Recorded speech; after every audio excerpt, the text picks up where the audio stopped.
Welcome to ચેતુસ kitchen.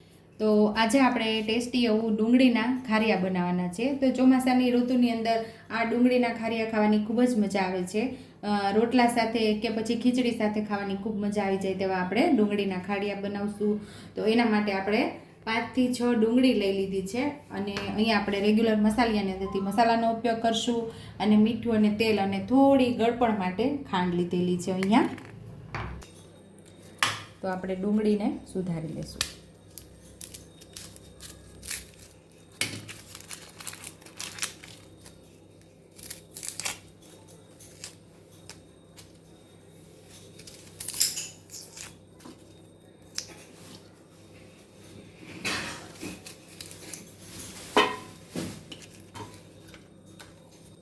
પહેલા બધી ડુંગળીને આપણે ફોલી લેશું, પછી એને ધોઈ લેશું।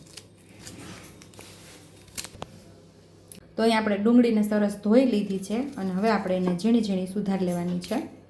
લાંબી લાંબી ચીરુંમાં એકદમ પાતળી પાતળી।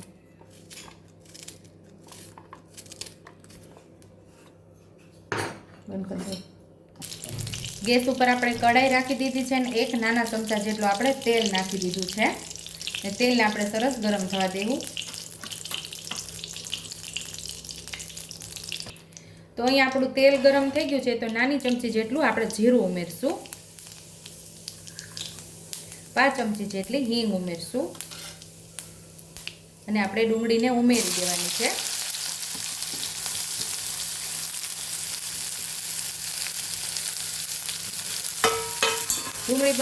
ડુંગળી બધી આપણે આમાં નાખી દીધી છે અને હવે સરસ સાતળી લેવાની છે એને।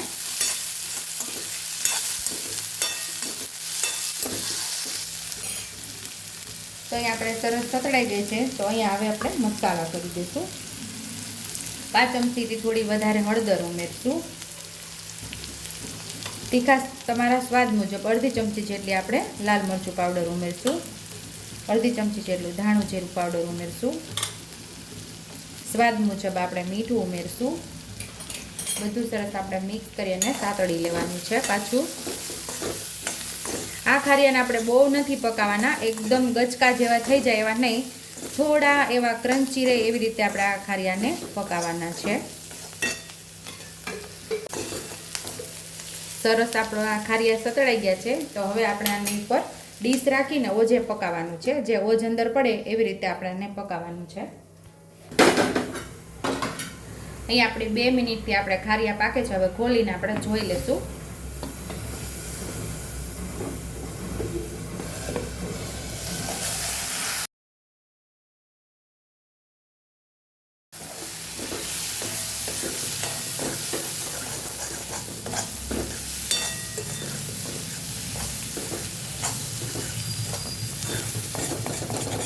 અહીંયા હવે આપણે ખાંડ ઉમેરી દઈશું। ખાંડ ઉમેરી માત્ર આપણે 1 મિનિટ પકાવશું એને।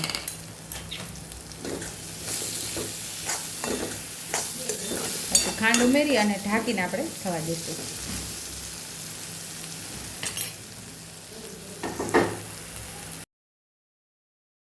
અહીંયા આપણે 1 મિનિટ થઈ ગઈ છે।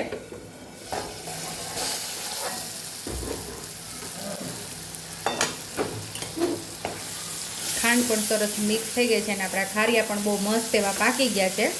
થોડા લીલા ધાણા આપણે ઉમેરી દઈશું। સર્વિંગ પ્લેટમાં હવે આપણે સર્વ કરી લઈશું। તો ટેસ્ટી એવા આપણા ડુંગળીના ખારિયા તૈયાર છે। ઉપરથી લીલા ધાણાથી આપણે ગાર્નિશ કરી દઈશું। ચોમાસાની સિઝનમાં કોને કોને ખારિયા ખાવાની ખૂબ જ મજા આવે છે, કમેન્ટ બોક્સમાં મને કમેન્ટ કરજો। આ ખારિયા ખીચડી, ભાખરી, રોટલી સાથે ખાવાની ખૂબ મજા આવે છે। રોટલા સાથે તો ઓર મજા આવે છે। ચોમાસામાં રોટલો અને ખારિયા ખાવાની તો મજા જ આવી જાય છે। જો તમને મારી રેસીપી પસંદ આવી હોય તો મારી રેસીપીને લાઇક કરજો, શેર કરજો, સબસ્ક્રાઈબ કરજો, હાઈપ કરજો, બેલ આઇકોનને દબાવતા ભૂલતા નહીં અને કમેન્ટ બોક્સમાં કમેન્ટ કરજો કે મારી રેસીપી કેવી લાગી।